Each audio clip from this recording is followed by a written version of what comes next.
Buongiorno, benvenuti a tutti in questo seminario dal titolo interessante con le competenze matematiche e il tempo del Covid. Naturalmente ogni volta che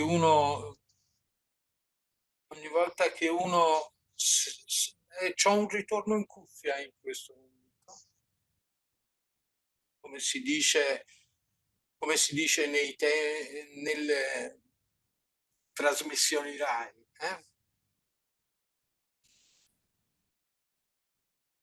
Pronti? Allora, ripartiamo.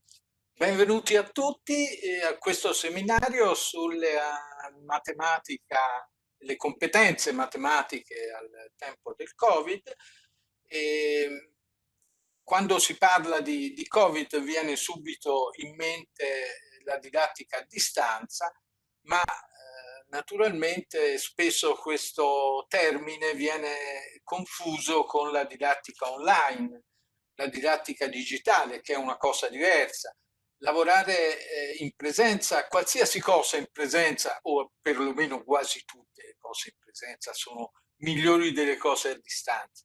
Ma la didattica può anche fare un'eccezione se si parla di didattica online, ovvero un qualche cosa che viene progettato secondo metodologie differenti e non certo con una mera ripetizione di quello che uno farebbe in presenza. A questo panel partecipano dei nomi illustri che io comincio a presentare. Abbiamo il direttore generale dell'USR Veneto, Carmela Palumbo, abbiamo Anna Brancaccio, dirigente al Ministero, agli ordinamenti scolastici e al sistema di valutazione nazionale. Abbiamo Marina Marchisio, ordinario di matematiche complementari dell'Università di Torino, e di Lisignoli, una docente storica, diciamo così. Allora, questo progetto, che nasce, quello del Problem Posing and Solving, è un progetto che aveva anticipato già dovrei essere arrivato. I tempi che bene. Salutiamo anche Rodolfo Zic che è entrato. Rodolfo Zic, un altro relatore, ex rettore del Politecnico di Torino e presidente di Torino Wireless. Così abbiamo completato il panel dei relatori. Allora, in tempi non sospetti il direttore Palumbo ebbe questa anticipazione di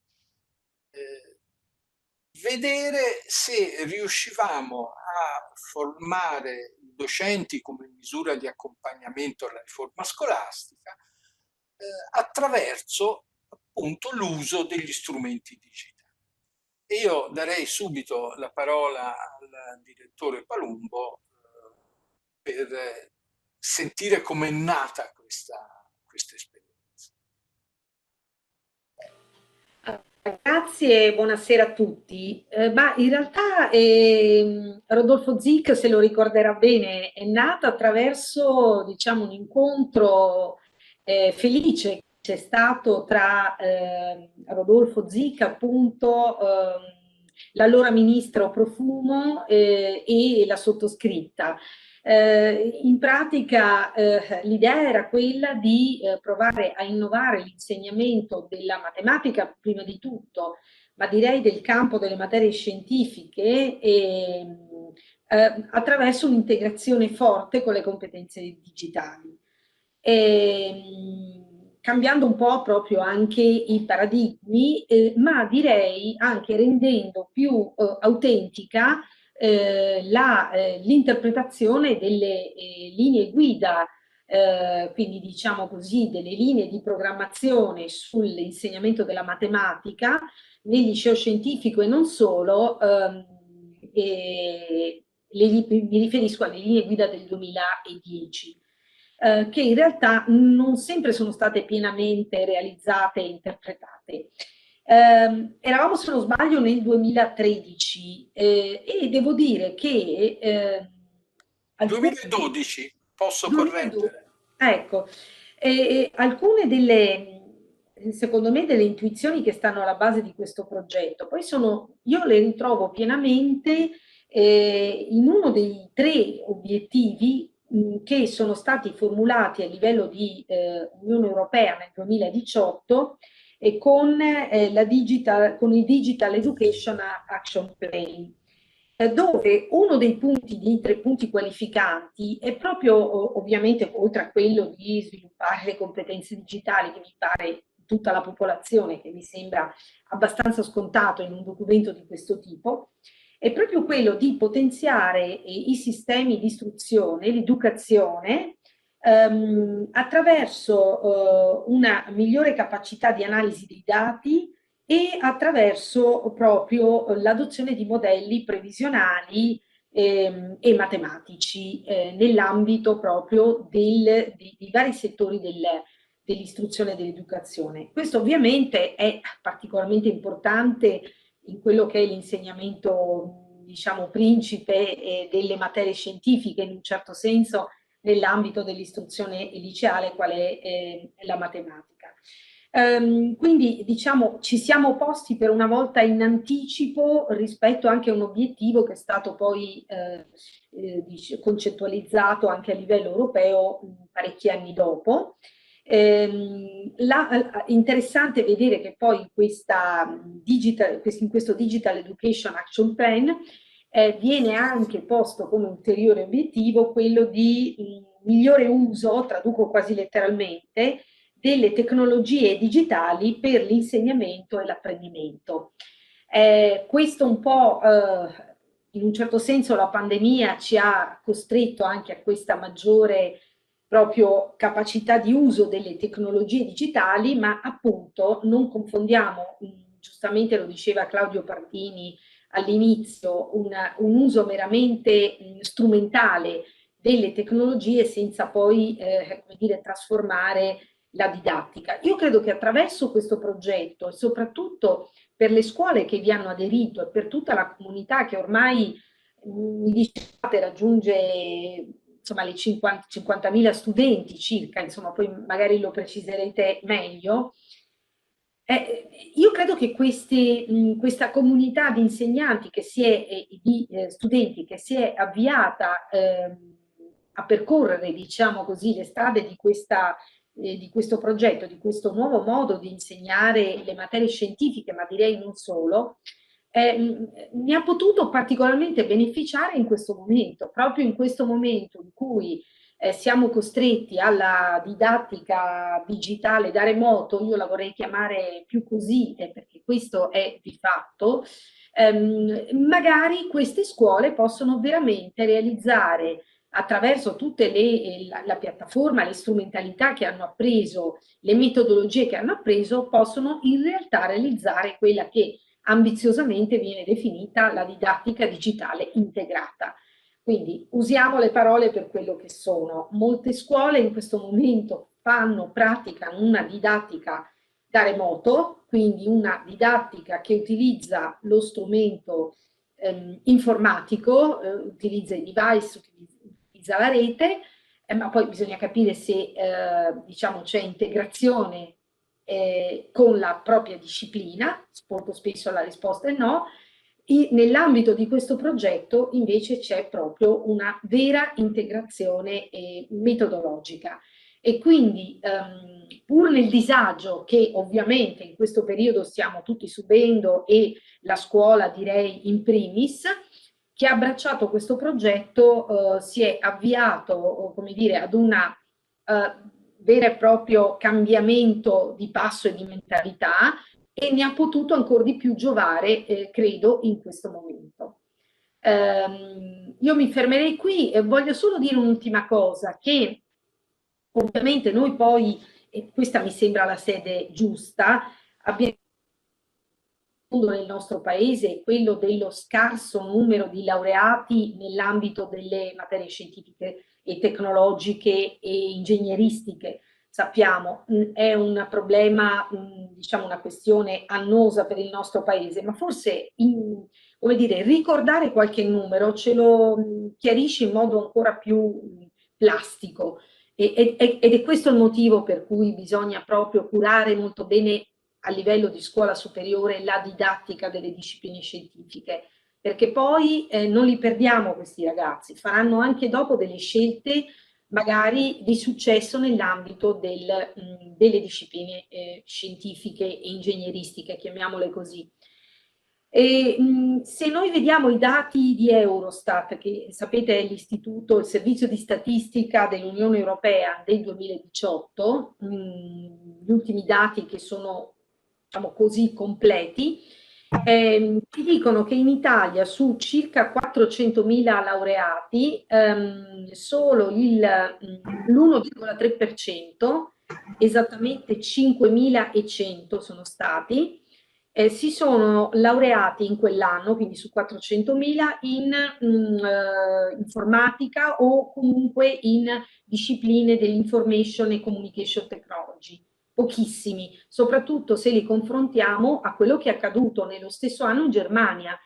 In Germania su 560.000 laureati, quindi loro ne avevano 160.000 in più, perché è un paese più grande del nostro ovviamente, però sapete quanti sono i laureati in quell'anno sempre in questo settore? 27.500. Noi 5.000, loro 27.500. Vogliamo parlare di quelli che a livello europeo chiamano discipline quindi, ingegneristiche e ingegneria, costruzione, manufacturing, quindi un po' tutto ciò che è in ambito ingegneristico e tecnologico. Noi abbiamo laureato 61.400 ragazzi in quell'anno, il 15,4%, in Germania 120.000, il 21,4% del complesso dei laureati. Perché ho riportato questi dati e li ho detti in modo così crudo? Perché i numeri sono importanti, appunto, se non lo sono in questo contesto, se non ci crediamo noi, veramente siamo fritti. Ma forse quando vogliamo trovare le ragioni di uno sviluppo di un paese più lento o più veloce, quando vogliamo trovare le ragioni del famoso mismatch di cui tanto ci lamentiamo, dobbiamo guardare a questi dati qui. Allora è particolarmente importante che lo studio delle materie scientifiche a partire dalla matematica siano diciamo veramente curati con tutte le metodologie che possono maggiormente come dire, non vorrei dire semplicemente attrarre, ma veramente prendere l'intelligenza dei ragazzi, accogliere l'intelligenza dei ragazzi per far sì che poi le scelte anche universitarie si orientino fortemente verso questi contesti. In gioco è lo sviluppo del nostro paese, molto, molto semplicemente. Grazie. Grazie direttore. Allora andiamo subito a vedere la mano operativa del Ministero, la dottoressa Anna Brancaccio. Anna. Sì, buonasera a tutti. Io ho una presentazione che adesso condivido. Ecco, un attimo, eccola. Ecco, presentazione, eccola qui. Ok, mi pare che si veda bene. Perfettamente. Oh, molto bene. Allora, il titolo del mio intervento si collega molto bene a quello del direttore Palumbo sulla storia della integrazione tra il digitale e le discipline. In particolare, ovviamente, stiamo parlando di discipline di tipo matematico-scientifiche. Vorrei affrontare un momentino a livello proprio problematico il problema, nel senso di dire come è possibile innovare utilizzando l'ICT, utilizzando le tecnologie. È vero che si innova utilizzando le tecnologie? E la risposta, diciamo, non è molto semplice, non è immediata, perché non è non è immediato ottenere successi nell'apprendimento utilizzando l'ICT. Bisogna ben capire che cosa sono l'ICT nell'insegnamento di discipline, nello specifico le discipline matematico-scientifiche. Quindi possiamo già dire che non sempre l'innovazione dipende dalle tecnologie, anche se è innegabile il fatto che noi dobbiamo rivedere in maniera molto, molto approfondita il modello formativo. Vogliamo parlare di metodologie e tecnologie? Forse è il caso. E quindi poniamoci il problema: le metodologie precedono le tecnologie? Le prime, cioè le metodologie, sono più importanti delle seconde? Quindi vediamo di dare delle risposte a queste due domande. Sicuramente le tecnologie oggi sono una parte fondamentale della conoscenza, spesso la determinano, la favoriscono e la diffondono. Ma io approfondirei un pochino questo discorso, dicendo che affinché le tecnologie digitali possano svolgere davvero un ruolo integrato nel processo di formazione e istruzione, è necessario che esse vengano strutturate come un framework, cioè un contenitore che racchiude un ambiente di apprendimento in cui c'è l'insegnante, questo è indubbio, e il ruolo dell'insegnante è quello di progettare, di progettista delle situazioni di apprendimento, cioè di apprendimenti in contesti reali o simulati. Ritorniamo sempre a questo discorso della realtà nell'insegnamento e quindi una didattica laboratoriale e, visto che siamo appunto in un discorso di problem posing e solving, chiaramente di affrontare qualunque contenuto dal punto di vista dei problemi inseriti in un contesto di realtà o di simulazione. Quindi il titolo del mio intervento era appunto quello di creare un nuovo paradigma e quindi possiamo ben dire che per abilitare i nuovi paradigmi bisogna rivedere come viene affrontata la disciplina all'interno del curriculum. Noi oggi abbiamo i programmi, l'orario scolastico e quindi l'ora di lezione che ci tranquillizza perché sostanzialmente siamo in una modalità di erogazione dei saperi che è vera da anni, da molti anni, e che quindi questa configurazione ci rassicura sul fatto che non cambierà la modalità di erogazione dei saperi. Ma abbiamo già detto che bisogna cambiare, bisogna rendere più attrattiva l'insegnamento, bisogna oggi come oggi col Covid passare a questa didattica a distanza o didattica integrata, come se vogliamo parlare un po' della normativa, come appunto ci dice il DM 89 dell'agosto di quest'anno, e quindi dobbiamo creare degli ambienti di apprendimento virtuali. Quindi sostanzialmente ci dobbiamo un po' liberare da quella che è la struttura che per anni ci ha accompagnato, e non ce ne dobbiamo liberare solo perché in questo momento c'è l'esigenza del Covid, ce ne dobbiamo proprio liberare del tutto. Anzi, io spero che finita questa emergenza ci sia una presa di coscienza che la conoscenza, la competenza che abbiamo acquisito utilizzando il digitale nella nostra didattica possa continuare ad essere presente. Quindi possiamo parlare di integrazione tra disciplina e digitale. In che senso? Nel senso che tutto sommato la disciplina cambia se noi usiamo il digitale. Noi possiamo pensare a una forma di triangolazione delle discipline su 3 fronti: gli ambienti digitali, la didattica laboratoriale e la didattica per competenza. Questa è la forma di integrazione che dobbiamo pensare tra la disciplina e il digitale.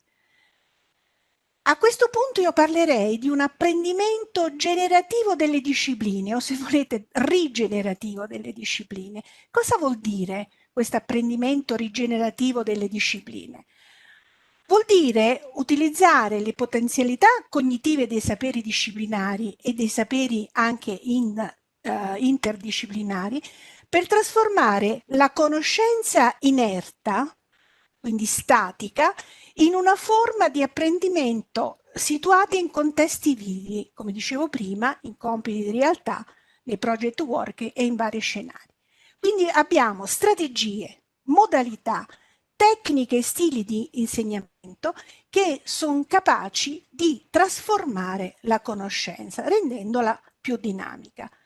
Quindi è come costruire uno scenario intanto collaborativo, una cultura partecipativa che si aggrega sul web, moltiplicando le risorse attraverso le repository di materiali didattici online. Questo è molto importante. Se vi ricordate, quando sono uscite le LIM, era uno dei motivi per cui si promuoveva l'uso delle LIM, perché era possibile collegarsi velocemente in internet dove è disponibile una quantità molto elevata di materiali. Quindi si tratta proprio di un cambiamento di paradigma. Si tratta di una frontiera in cui i valori classici che noi ovviamente insegnanti abbiamo, che la scrittura, il testo cartaceo, la parola, deve essere arricchito non solo da nuove forme e paradigma, ma anche da stili comunicativi diversi, da procedure e processi che trasformano il modo di insegnare. Le sue architetture spazio-temporali, perché cambiamo, adesso non c'è più l'aula e l'ora della lezione, e le sue prospettive e funzionalità, ma soprattutto il rapporto tra docenti e discenti. Poi ne parleranno anche gli altri relatori. Uno dei vantaggi di questo progetto è questa creazione di comunità studente-studente, studente-docente, docente-docente. Anche la valutazione viene ad essere cambiata, deve essere cambiata in questo cambiamento in cui si integra l'insegnamento della disciplina con il digitale. Possiamo quindi parlare di una valutazione automatica, il problem posing e solving nell'uso degli ambienti di calcolo evoluto, dell'ambiente di calcolo evoluto permette questa valutazione automatica in modo da avere una forma di valutazione personalizzata. È possibile avere questa valutazione adattiva in modo tale che sostanzialmente la risposta dello studente fa un feedback sulla proposizione di problemi e di domande. Fino ad arrivare a questo ne parlò nel job dell'anno scorso il professor Zick, fino ad avere questo Intelligent Tutoring System, cioè praticamente che è una forma di tutoraggio individuale che permette di seguire in una classe, quindi di più individui, il singolo individuo. Concludo con l'invito, non ho il tempo di farlo vedere, questo video di Ken Robinson. Fece scalpore quando uscì questa in una conferenza pubblica, uscì questo video. Praticamente lui dice delle cose molto, molto importanti attraverso anche grafici, eccetera. Lui dice che di fronte alle sfide del futuro normalmente a scuola si danno risposte vecchie. Poi dice pure che secondo il modello individuale illuministico l'intelligenza è basata sul ragionamento deduttivo invece che induttivo e sulla conoscenza dei classici. Poi la nostra istruzione propone agli studenti modelli anestetici, cioè li fa addormentare, non li motiva e quindi bisognerebbe trovare degli strumenti, cose che stiamo cercando di fare, degli strumenti che attivino il loro pensiero, la loro creatività e la loro competenza al problem solving anche nella vita normale. Conclude dicendo che la nuova educazione è quella parte dell'identità dalle risorse autentiche, e noi stiamo proprio parlando di risorse autentiche. Ecco, io mi fermo qui perché così do lo spazio ad altri e ringrazio dell'attenzione. Grazie. Passiamo subito al professor Zick, proviamo a sentire una voce dal mondo del lavoro. Ok, sì, io nel momento in cui ho pensato quale riflessione proporre in questo contesto, ho deciso di partire da cosa succede nel mondo del lavoro. Vedete le slide? Per il Pronto? momento no. Per il momento no. Allora, andiamo a vedere cosa devo fare. Fatemi share. Se muovi il mouse sullo schermo ti compare un menu dove c'è un'icona, un pittogramma che dice condividi il contenuto. Però non mi compare. Quindi era questo che temevo già dall'inizio. Vediamo un attimino.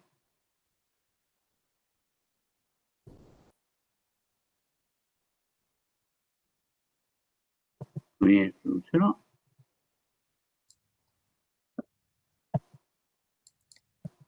Ho l'impressione che non riusciamo a vederli.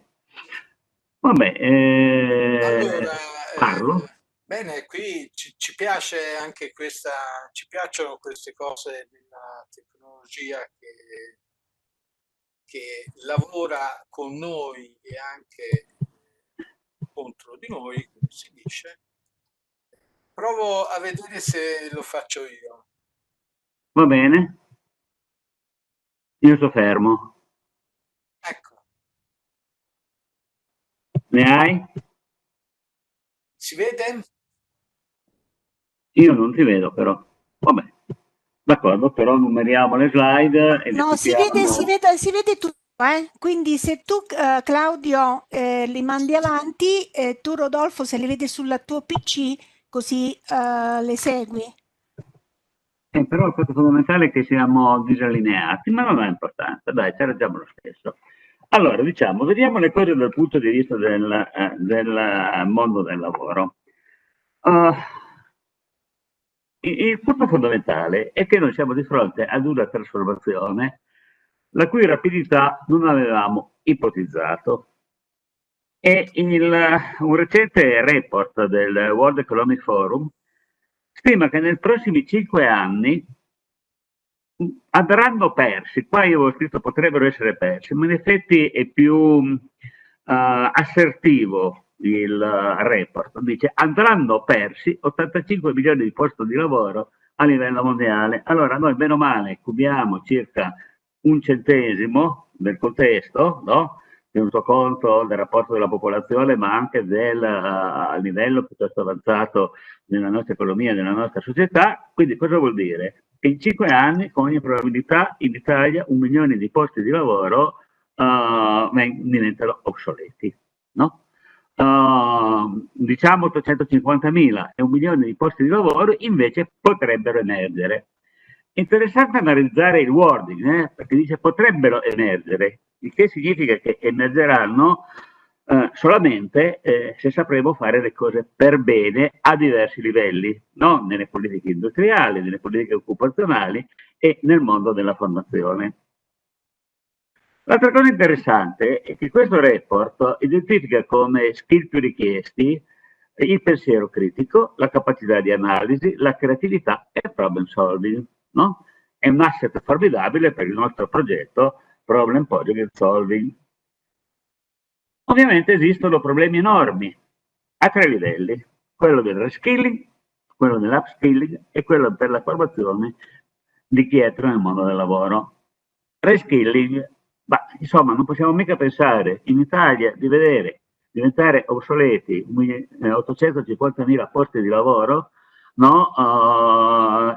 espellendo queste persone dal mondo della produzione. È chiaro che le imprese, la società hanno un problema enorme di reskilling, no? Quindi riutilizzare questi posti di lavoro sulle posizioni di posti di lavoro che richiedono una maggiore competenza, no? Nel nuovo scenario di rapporto tra esseri umani, macchine ed algoritmi. Ma esiste un problema enorme di upskilling. Perché? Questa trasformazione non è relativa ad una tecnologia piuttosto statica, no? Ci troviamo di fronte ad un'accelerazione enorme di ridistribuzione delle competenze all'interno dei posti di lavoro, con in più il fatto che queste competenze sono in evoluzione rapidissima, no? Quindi significa che anche le persone che hanno maggiore qualificazione devono comunque trovarsi a confrontarsi con un processo di upskilling continuativo. C'è poi il problema formidabile per la formazione di chi entra nel mondo del lavoro, è una cosa che in questo contesto secondo me è più interessante. Allora, sempre sul mondo del lavoro si stima che io non vedo le slide, Claudio, è la seconda. Ma io ti sto dietro. Benissimo. Allora, il motore di questa trasformazione riguarda sostanzialmente il digitale, no?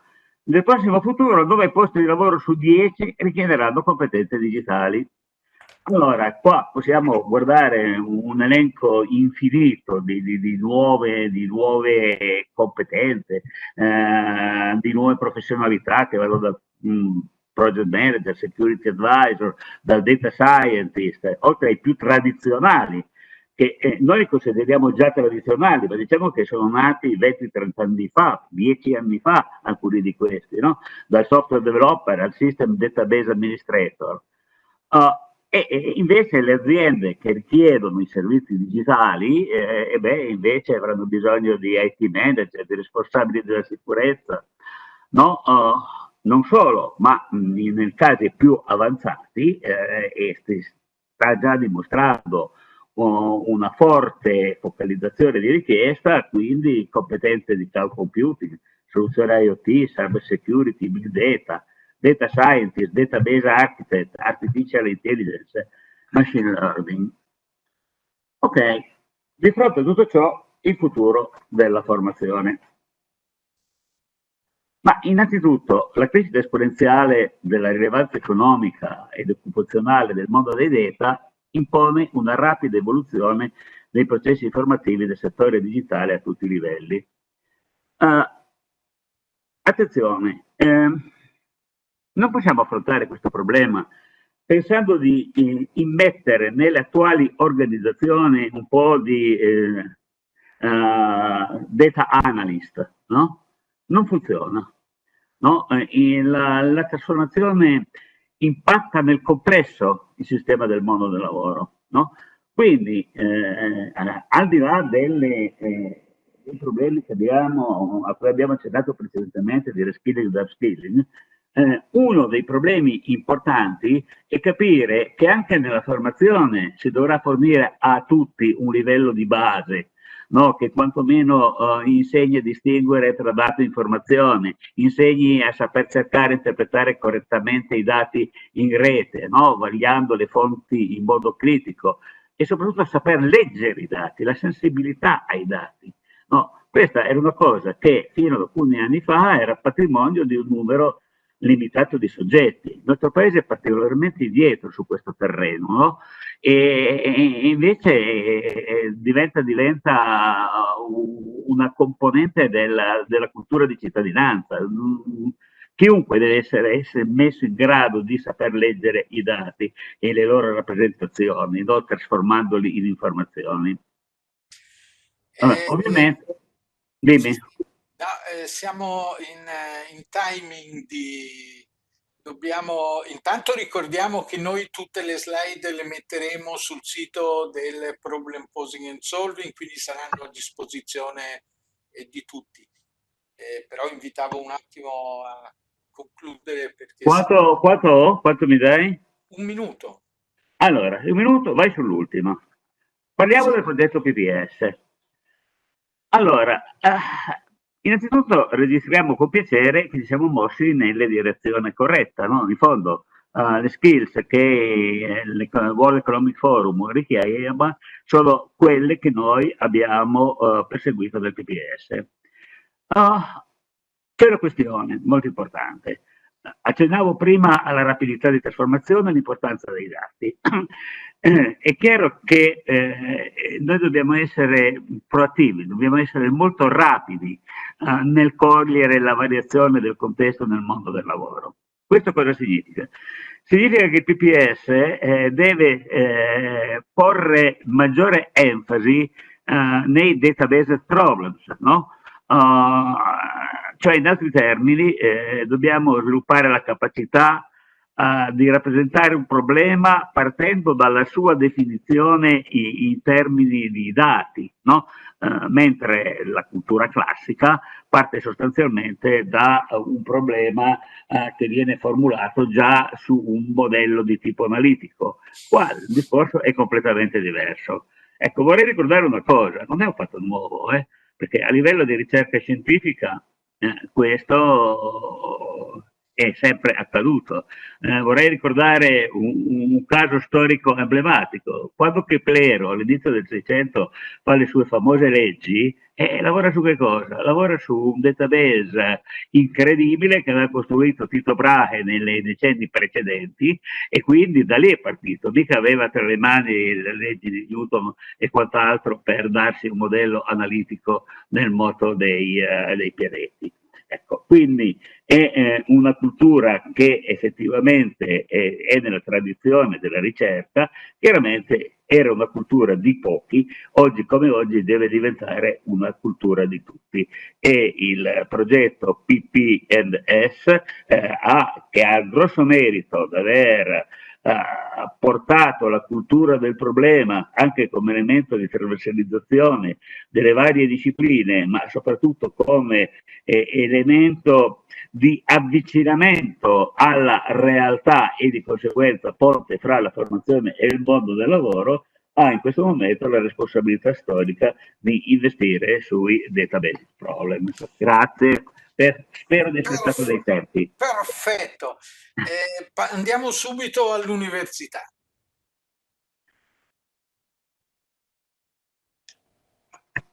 Buonasera a tutti, sto provando a condividere le mie slide, spero che si vedano. Perfetto.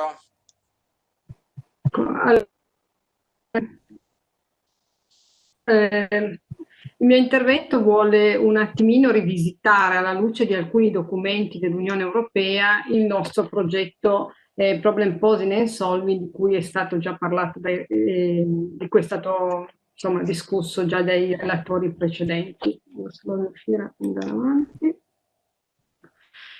Come è stato detto, è partito in un tempo non sospetto, pre-Covid, e ha rappresentato fin dall'inizio un'occasione di crescita professionale per tutti i docenti della scuola secondaria italiana. Dico subito che fino al marzo 2020 accoglieva docenti delle discipline STEM. Dal mese di marzo 2020 è stato aperto a docenti di tutte le discipline che lavorano in piattaforma. Ha iniziato ad aiutarli in questa transizione dalla didattica tradizionale alla didattica online, che è stata citata prima. Didattica online che può essere utilizzata tranquillamente in presenza, in maniera blended, a distanza, da remoto, come diceva il direttore Palumbo, ma anche in maniera ibrida, perché ormai gli scenari che si aprono davanti saranno quelli in cui io avrò una parte di studenti in presenza e una parte a distanza. Quindi è stato in piattaforma, vedete lì la comunità dei docenti, uno screenshot dove lavorano, è stato già un inizio di crescita che nel momento difficile di marzo ha rappresentato veramente una carta vincente per superare le esigenze che esplose con la pandemia, ecco, esigenze che c'erano già prima ma su cui è stato premuto un acceleratore. Lì vedete il home page del progetto e vedete anche come in piattaforma si lavora quando si è in classe o comunque quando si era in classe con gli studenti, lavora lo studente quando è a casa da solo, si lavora in piattaforma insieme E quindi vedete 4 immagini che rappresentano da soli o insieme, in presenza o a distanza. Avere un ambiente digitale... Il DLE ovviamente era la Digital Learning Environment, vero? Sì, esatto. Avere un ambiente digitale di apprendimento o Digital Learning Environment significa sostanzialmente avere un sistema che ha 3 componenti. Io dico sempre che devono essere 3 ingredienti importanti insieme. Sicuramente quello che è stato citato è la tecnologia, cioè devo avere un learning management system, cioè una piattaforma che mi permetta di fare, poter postare materiali, poter lavorare insieme. Probabilmente è molto utile quella del PPS perché è integrata con tanti strumenti come un motore matematico che è un ambiente di calcolo evoluto, come dei sistemi di valutazione citati prima dalla professoressa Brancaccio. Ma il secondo ingrediente è quello della comunità, perché la componente tecnologica è fondamentale, bisogna avere tutto questo sistema, bisogna avere la connessione, bisogna avere i device, ma senza la parte umana, cioè le comunità di docenti e di studenti, sarebbe pressoché inutile. Ma non bastano, la terza comunità rappresenta dalle interazioni tra docenti, docenti-studenti, tra studenti e tutte quelle metodologie già citate un pochino prima come l'adaptive teaching, il problem solving, il collaborative learning, la valutazione formativa automatica. Bene, quindi tutto questo, è stato detto, permette di sviluppare competenze digitali ritenute insieme a quelle matematiche di problem solving fondamentale per un cittadino consapevole. Allora, ho fatto un piccolo esercizio che consiste nel rivedere velocissimamente questo progetto alla luce di 3 documenti. I 3 documenti importanti sono, li vedete citato lì, uno è rivolto più al Digital Education at School del 2019, il DIGCOM Edu del 2016 e il Digital Action Plan 2020. Il direttore aveva già citato il Digital Education Action Plan del 2018, che proprio alla luce della pandemia del 2019 è stato aggiornato con un plan che è riferito agli anni 2021-2026, uscito il 30 settembre 2020. Allora, nel documento è rivolto alla scuola. Cosa si dice sostanzialmente? Che le competenze digitali sono chiave, devono essere sviluppate dalla scuola di infanzia all'università, ma subito evidenzia 2 cose, che gli insegnanti devono essere in grado di acquisirle prima loro per farli crescere negli studenti e quindi sono necessarie proprio delle strategie politiche nazionali di digital education. E quella del PPS è proprio una strategia che può essere considerata assolutamente a pieno titolo. Il DigComPedu invece è un quadro di riferimento rivolto a tutti gli educatori di tutti i livelli, okay? E ha come obiettivo principale proprio quello di far crescere dal punto di vista professionale i docenti. Vedete qui come funziona. Funziona, ci sono le aree, sottoaree, leggiamoci solo i titoli: l'impegno professionale, professional engagement, il 2 risorse digitali, il 3 la valutazione, 4 il teaching and learning, il 5 valorizzare gli studenti, empowering learners, perché solo attraverso questo possiamo facilitare gli studenti a prepararsi al meglio al mondo del lavoro. Nell'esercizio, io proprio adesso lo scorro molto rapidamente, giusto per far vedere che per ciascuna area, come in questo caso l'area 1, l'impegno professionale, abbiamo provato a confrontare i punti chiave del DigComPedu e fare una valutazione obiettiva se questi fossero presenti all'interno del progetto Problem Posing and Solving. E li vedete, per esempio, la collaborazione professionale, è stata citata prima la comunità, io ne citerò solo qualcuno, pratiche che portano a riflettere, ci sono attività di forum e scambio di idee, la connessione con gli esperti, oppure nell'area 2 delle risorse digitali c'è un database molto fornito dove si spinge anche adesso sull'utilizzo di OER, cioè di Open Educational Resources, c'è un training e un supporto continuo, ci sono lezioni anche di più ampio respiro, per esempio sul copyright dei materiali, come condividerli e così via. L'area 3 ovviamente è quella più legata all'insegnamento e all'apprendimento, quindi ci sono ovviamente vengono illustrate metodologie e come possono essere potenziate con le tecnologie, c'è il collaborative learning tra pari o tra docenti e studenti, e c'è anche la valutazione, nel senso anche di autovalutazione sia a livello di docente che di studente. Il tema della valutazione però è non tanto autovalutazione ma quanto proprio valutazione, è un'area dedicata. La strategia più utilizzata nel problem posing solving è la valutazione formativa automatica, da cui si può utilizzare anche per un monitoraggio, per correggere le proprie pratiche di insegnamento grazie al gradebook, grazie all'enorme quantità di dati che uno può ricavare dai gradebook proprio per poter intervenire immediatamente con gli studenti tramite feedback e con una riflessione sulla propria metodologia.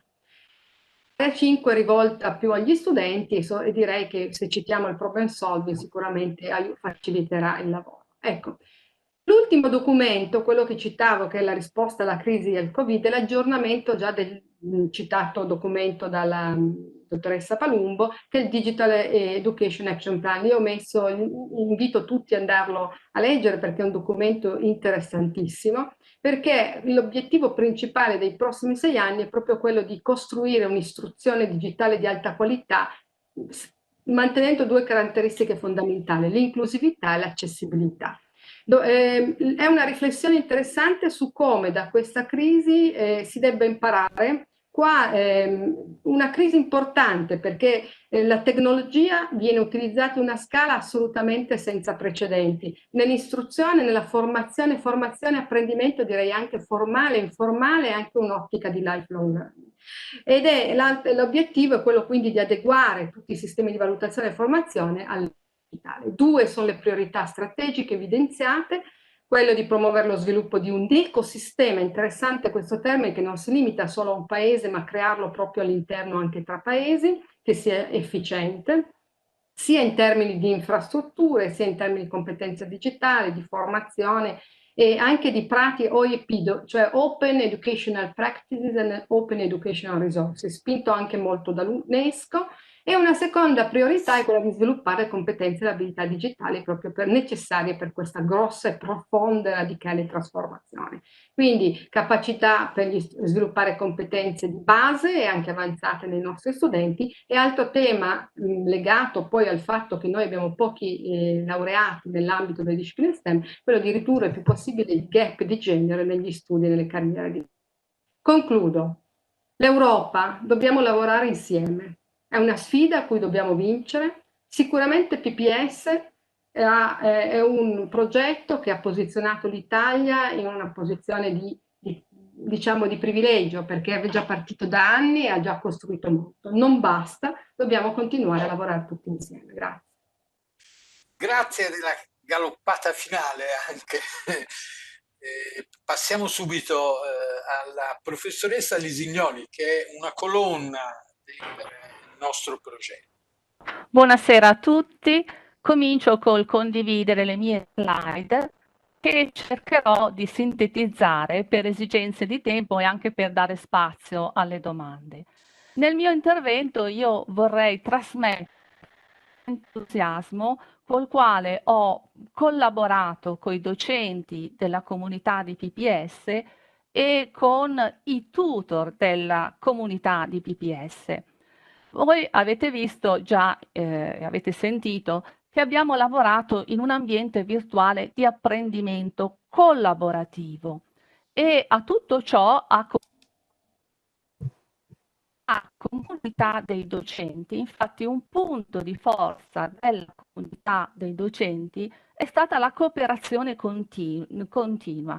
Nel corso degli anni si è proprio costituita una comunità autentica di buone pratiche. I docenti hanno condiviso materiali, idee, strategie educative e io mi permetto di dire che abbiamo davvero annullato le distanze. Gli organizzatori del progetto ci hanno sostenuto molto perché hanno condotto un'azione molto intensa di formazione per i docenti. Questa attività prosegue tuttora in piattaforma grazie ai tutorati sincroni e asincroni. Chi sono i nostri tutor? Io li chiamo spesso i nostri angeli custodi. Sono studenti dell'Università di Torino, sono studenti dottorandi o laureandi, i quali seguono con grande passione, con grande determinazione i docenti in piattaforma. Quindi io posso dire che nel corso degli anni tutti i docenti hanno arricchito costantemente le loro competenze professionali, ma al contempo hanno potuto sperimentare con gli studenti le tecnologie innovative del progetto proprio nell'ottica di una didattica adattiva. PPS è per me un grande valore aggiunto per la didattica. Qual è stata l'idea di base in questi 8 anni e poi soprattutto il valore aggiunto nel periodo di emergenza sanitaria? È stato quello di ricreare l'ambiente di classe in un'aula virtuale in cui l'alunno potesse, lo studente potesse essere innanzitutto costantemente accompagnato, supportato, valorizzato.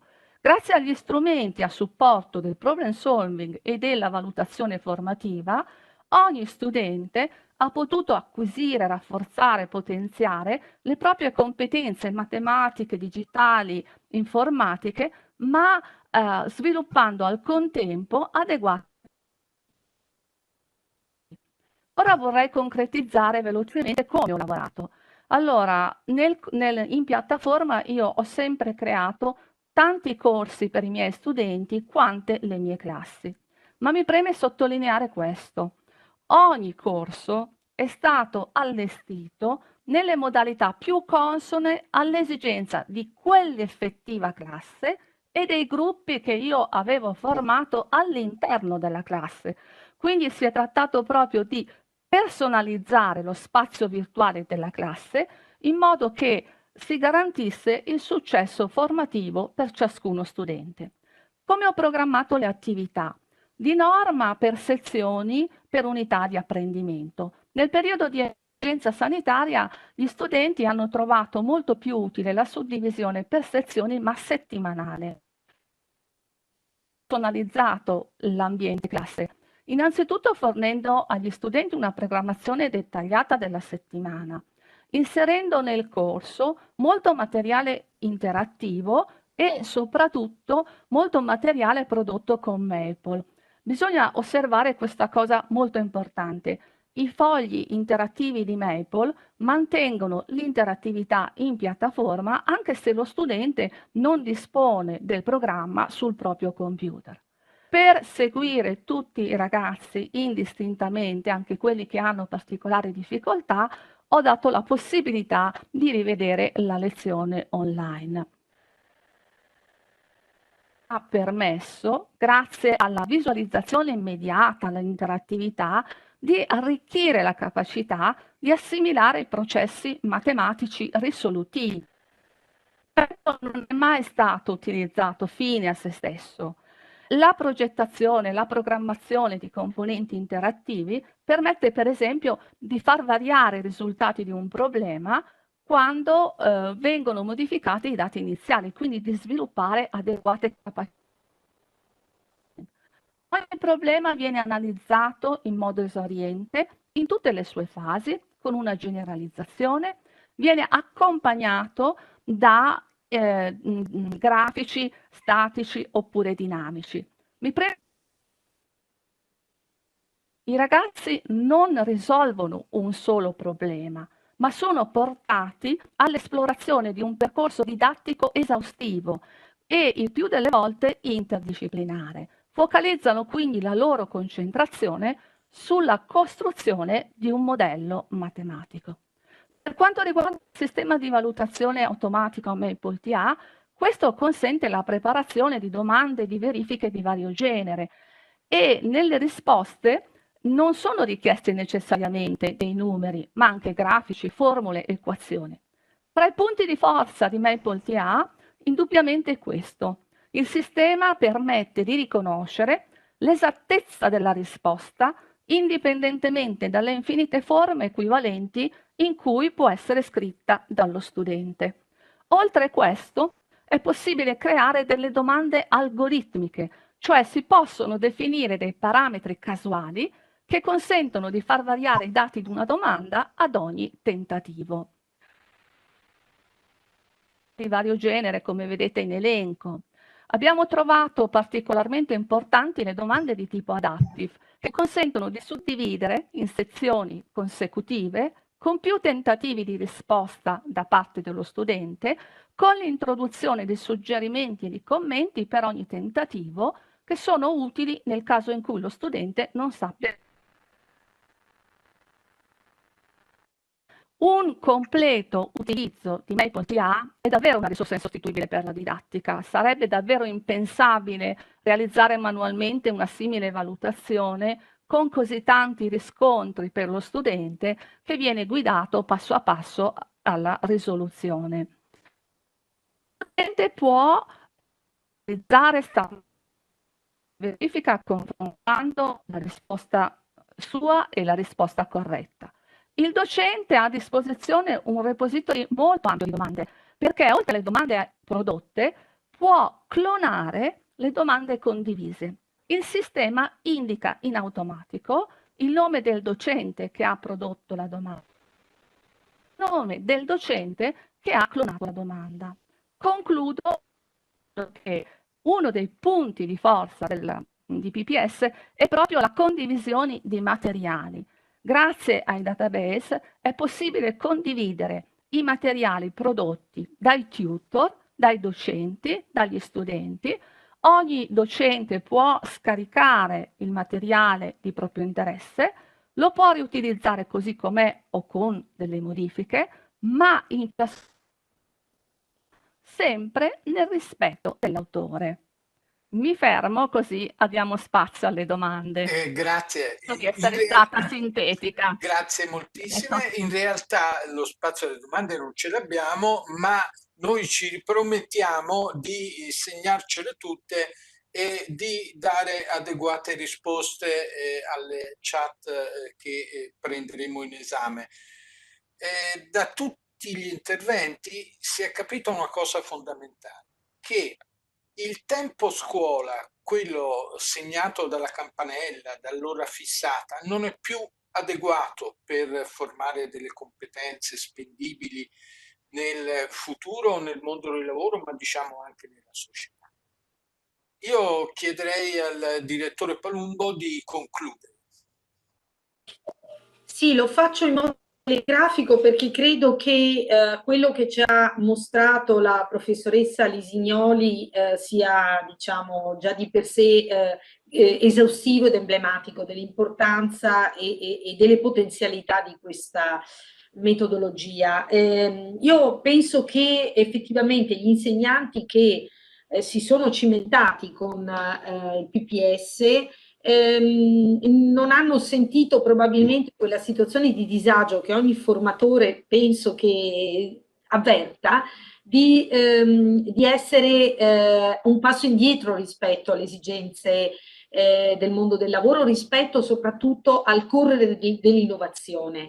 Lo diceva prima Benezic, non sappiamo bene quali lavori ci saranno probabilmente in futuro, ma sappiamo che 9 su 10 richiederanno competenze digitali. Quindi lavorare su questo fronte vuol dire essere al passo con la formazione che qualunque lavoro faranno questi ragazzi sarà comunque richiesta.